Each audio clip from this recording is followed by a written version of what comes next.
दरवर्षीप्रमाणे यंदा देखील ठाण्यातील वागळे एस्टेट इंदिरानगर भागामध्ये रामनवमीची शोभायात्रा काढण्यात आलेली आहे। पाहायला गेलं तर मोठ्या प्रमाणात मिरवणुकीमध्ये अनेक राम भक्त या ठिकाणी सहभागी होताना आपल्याला पाहायला मिळतं। अनेक राजकीय बडे नेते देखील या ठिकाणी सहभागी होताना आपल्याला पाहायला मिळतं। भली मोठी आता रामाची मूर्ती या ठिकाणी आता अनेक लोक दर्शन घेताना दिसत आहेत। पाहिलं तर या शोभायात्रेमध्ये मोठ्या प्रमाणात विद्युत रोषणाईसह ढोल ताशाच्या गजरात जय श्रीरामाच्या घोषणा करत या ठिकाणी आपल्याला अनेक राम भक्तगण आपल्याला पाहायला मिळत आहेत। मोठ्या प्रमाणात अशा मिरवणुकीमध्ये अनेक राजकीय नेते असतील, सामाजिक कार्यकर्ते हे देखील सहभागी झालेले आहेत आणि या ठिकाणी भव्य दिव्य मूर्तीची आता शोभायात्रा या ठिकाणी काढण्यात आलेली आहे। आपण बातचीत करणार आहोत। या ठिकाणी सभासदांची मोठी मिरवणूक काढण्यात आलेली आहे। जय श्रीरामाचा घोषणा मोठ्या प्रमाणात या ठिकाणी दिसून येते। कशा प्रकारे जय्यत तयारी या ठिकाणी करण्यात आलेली आहे? जय्यत तयारी आता आपण बघू शकता। पूर्ण वागले इस्टेट हा ठाणे परिसर पूर्ण राममय झालेला आहे। आज राम जन्मोत्सव आहे।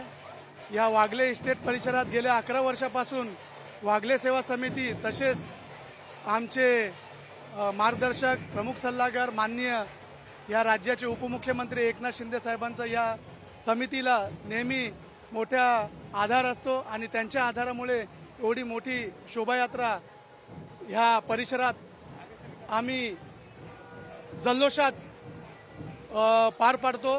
हा उत्सव वर्षानुवर्ष वाढत चाललेला उत्सव आहे। तुम्ही बघू शकता देखावे असतील, सेल्फी पॉइंट असतील, प्रभू श्री रामाची ही 3 मिरवणूक यात्रा तुम्ही बघू शकता।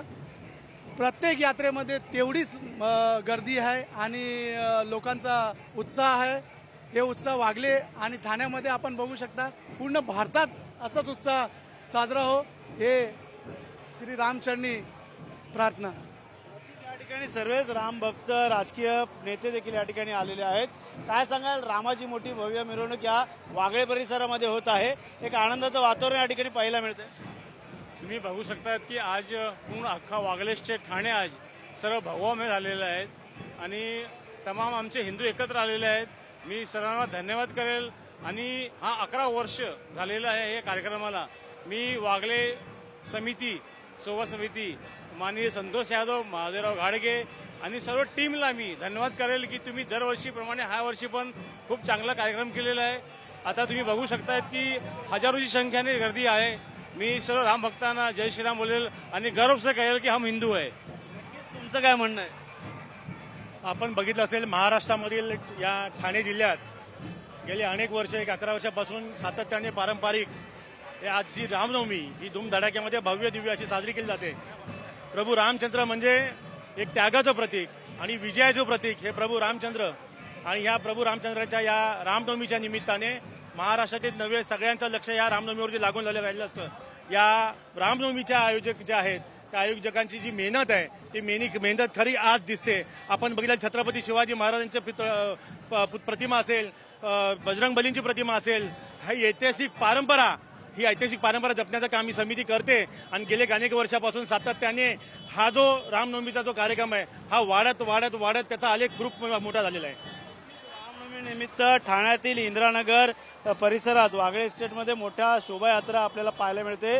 रामाची भव्य दिव्य अशी मिरवणूक पाहण्यासाठी अनेक लोक या ठिकाणी दर्शन घेताना आपल्याला पाहायला मिळतात आणि मिरवणुकीमध्ये पाहायला तर मोठा उत्साहाचं वातावरण पाहायला मिळत आहे। विद्युत रोषणाईसह या ठिकाणी ढोल ताशाच्या गजरात अनेक लोक भक्तजन या ठिकाणी मिरवणुकीमध्ये सहभागी झालेले आहेत। राममूर्तीबरोबर या ठिकाणी हनुमानाच्या देखील मोठमोठ्या मूर्त्या आपल्याला पाहायला मिळत आहेत। त्यामुळे एक जल्लोषाचं वातावरण या ठाण्यातील इंदिरानगर परिसरात पाहायला मिळते। त्यामुळे नक्कीच कुठेतरी रामनवमीनिमित्त अनेक राजकीय नेते असेल, सामाजिक कार्यकर्ते एकत्र येताना आपल्याला पाहायला मिळत आहेत। त्यामुळे अजयसह गणेश सुरा, TV9 मराठी, ठाणे।